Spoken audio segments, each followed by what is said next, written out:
Yo les gens, j'espère que vous allez bien, je vous retrouve aujourd'hui pour une nouvelle vidéo dans laquelle on va parler un petit peu de Need for Speed 2022 puisqu'il y a de nouveaux leaks, de nouvelles fuites concernant ce prochain opus de la série, et puis on parlera aussi en bonus en fin de vidéo de Carrick Street qui sera peut-être justement un concurrent à Need for Speed puisque à peu près on va dire dans le même délire, mais ça ce sera du bonus, ce sera vraiment à la fin de cette vidéo. Du coup voilà, Need for Speed 2022, je voulais un petit peu en reparler. Déjà je vais faire un petit rappel des précédents leaks dont on a parlé dans les vidéos de la semaine dernière, parce que je sais que certains rejoignent la hype de Need for Speed 2022 en cours de route et connaissent peut-être pas forcément toutes les informations sur le jeu qui ont leaké précédemment, et puis évidemment on parlera des nouveaux leaks, des leaks qui datent tout simplement du 14 avril 2022, donc c'est vraiment très frais. Mais avant tout ça, je voulais vous parler un petit peu du sponsor de la vidéo d'aujourd'hui, le sponsor qui est Tennis Clash, un jeu gratuit sur mobile de tennis qui se joue en joueur contre joueur. Alors vous connaissez certainement mon amour pour les jeux mobiles.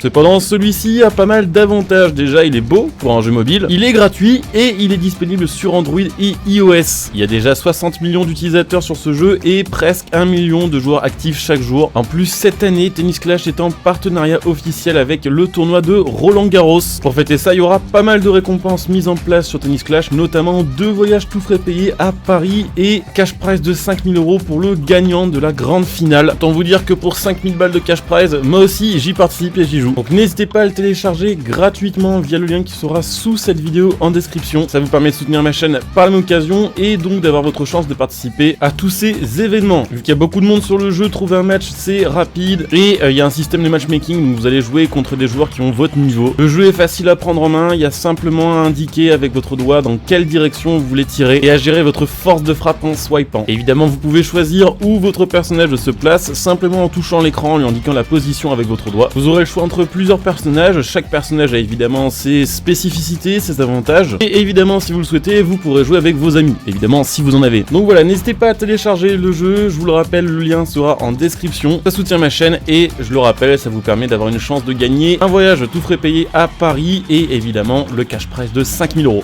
Bonne chance à tous et on se retrouve tout de suite pour la vidéo.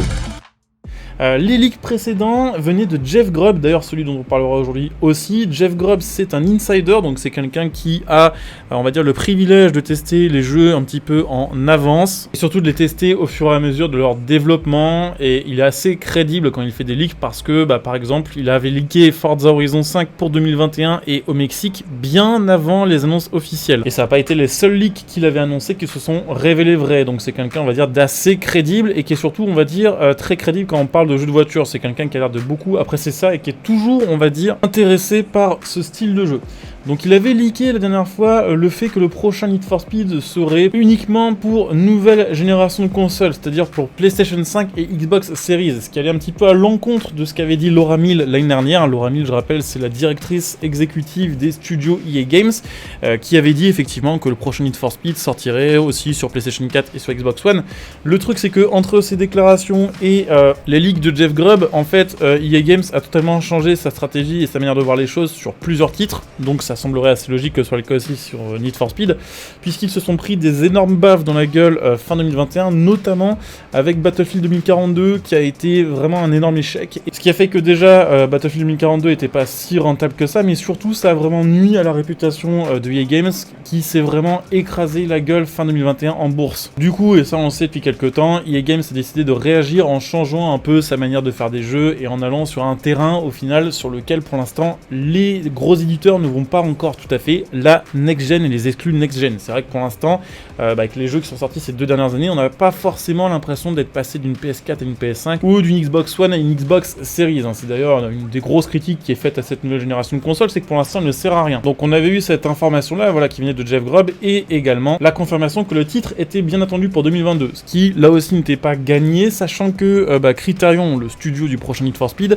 avait justement été débauché par EA Games pour bosser sur Battlefield 2042, puisque c'était la merde et que le studio de base DICE n'arrivait pas à respecter les deadlines. Donc ça c'était les petites news de la semaine dernière. Pour l'instant c'est évidemment pas officialisé, mais on va dire c'est raccord avec d'autres déclarations officielles qui ont été faites par rapport à d'autres licences de jeux. Et aujourd'hui on a une nouvelle petite information, voilà, qui vient toujours de Jeff Grubb,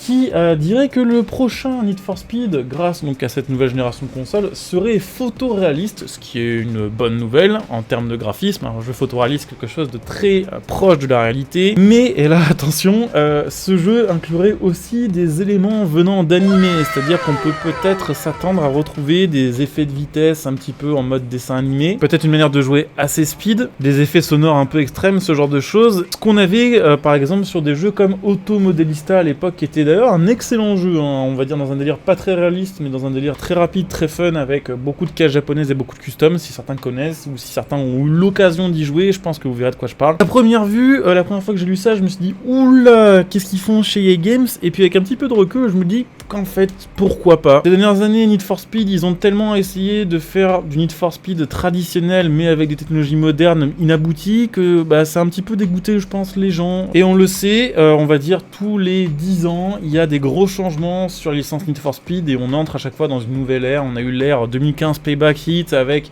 des courses, on va dire, un petit peu à la underground, avec de la police, de l'open world, du tuning, un petit peu ce qui rappelait l'ambiance des premiers underground, en beaucoup moins bien, bien sûr. On a eu aussi l'ère Criterion, avec des jeux à la Most Wanted, à la Rivals, à la Hot Pursuit. Puis à la fin des années 90 et au début des années 2000, on a eu l'ère, on va dire, Hot Pursuit, mais à l'ancienne, où il n'y avait pas d'open world, où c'était un enchaînement de courses, avec là aussi la police, mais qui était de plus en plus dur, et voilà, tout se passait via des menus, c'était pas de l'open world classique. Je me suis dit, pourquoi pas, en fait, c'est vrai que à force Need for Speed, ils ont tellement plus d'identité qui peuvent tenter à peu près tout et n'importe quoi sans que ce soit spécialement surprenant. Alors effectivement, j'espère que le côté photoréaliste sera plus visible que le côté animé, si évidemment ces informations sont confirmées, hein. Pour l'instant ça reste que des leaks de quelqu'un qui prétend savoir ce qui va arriver sur le jeu. Si c'est simplement des petits clins d'œil, si c'est pourquoi pas pour nous inclure dans un univers un petit peu à la japonaise, pourquoi pas. Si c'est par contre pour aller du côté enfantin, du côté ratisser large pour avoir le plus de joueurs possible et nous pondre un jeu vraiment user-friendly qui serait vraiment trop éloigné de ce qu'on a l'habitude d'avoir sur Need for Speed, on va dire à la base un peu sérieuse,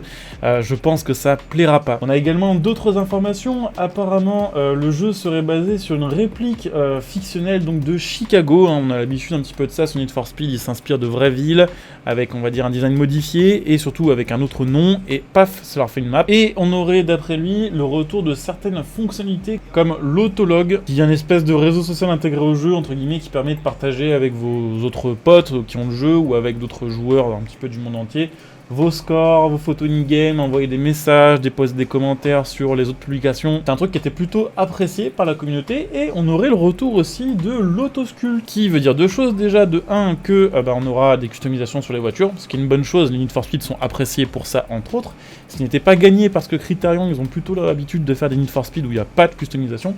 Et surtout, l'autosculpt, c'était une technologie qui avait été ajoutée sur Need for Speed Carbon à l'époque, et qui permettait, via des curseurs, de régler la taille, on va dire, de chaque prise d'air, de chaque appendice, de chaque panneau de carrosserie, de sorte à avoir un truc vraiment personnalisé. Le souci, c'est que du coup, on avait un nombre de pièces limité, qui était modifiable, mais qui était, on va dire, assez proche d'une voiture à l'autre, et que je pense pas qu'ils aient eu le droit de faire de l'autosculpt sur des pièces officielles, comme, je sais pas, des kits Rocket Bunny, ou des kits HKS, ce genre de choses. En tout cas, voilà, d'après Jeff Grubb, custom des voitures, map inspirée de Chicago, jeu pour 2022, only next gen. D'ailleurs, il n'y a pas de confirmation qu'on aura une version PC, mais bon, on va dire que ça semblerait quand même assez logique que ce soit le cas. Un délire photoréaliste animé, alors ça franchement j'attends de voir ce que ça va donner, parce que là franchement sans contexte c'est difficile de se rendre compte à quel point ça va être chelou ou pas. Donc affaire à suivre évidemment, dès qu'il y aura des petites informations concernant Need for Speed, mais c'est peut-être pas la licence à laquelle je joue le plus ces derniers temps, je serai sur le coup. Donc pensez bien à vous abonner si c'est pas fait, comme ça la prochaine fois vous recevez une notif et vous êtes directement dans les premiers informés.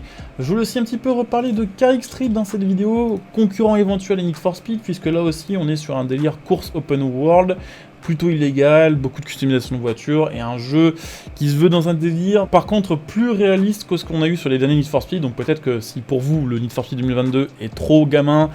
trop éloigné de ce qu'on a eu ces, on va dire 7-8 dernières années, peut-être que vous irez plutôt sur Carrick Street. Il y a une bonne nouvelle, c'est qu'en fait on a très peu de nouvelles. Alors vu comme ça, vous allez peut-être vous demander ce qui me passe par la tête, mais en fait c'est simplement que, peut-être vous le savez, sur Carrick Street on a eu l'habitude sur Steam qui nous mettent des informations quasiment 3 fois par semaine sur le développement du jeu, sur l'ajout de nouvelles fonctionnalités, sur les ajouts de voitures. Et là, ces derniers temps, en fait, ils nous mettent que des screenshots et des extraits de gameplay, ce qui semble dire que la plupart des fonctionnalités, la plupart des choix artistiques sur le jeu ont été faits, et que maintenant, ils se contentent probablement d'ajouter du contenu, d'ajouter des customisations, des choses à faire sur le jeu, et que les choix principaux, vraiment en termes d'histoire, en termes de physique, en termes de ligne directrice, sont faits, parce que vraiment, jusqu'ici, ils nous ont tout le temps interrogé sur le jeu, sur ce qu'on voulait. Donc je vous ai mis quelques screenshots, évidemment, si vous voulez plus d'infos et de screenshots, je vous invite à aller voir la page officielle de Steam sur Carrick Street, puisque pour l'instant, d'ailleurs, la date de sortie est toujours maintenue au 8 septembre 2022, donc dans assez peu de temps, au final, ça va passer assez vite.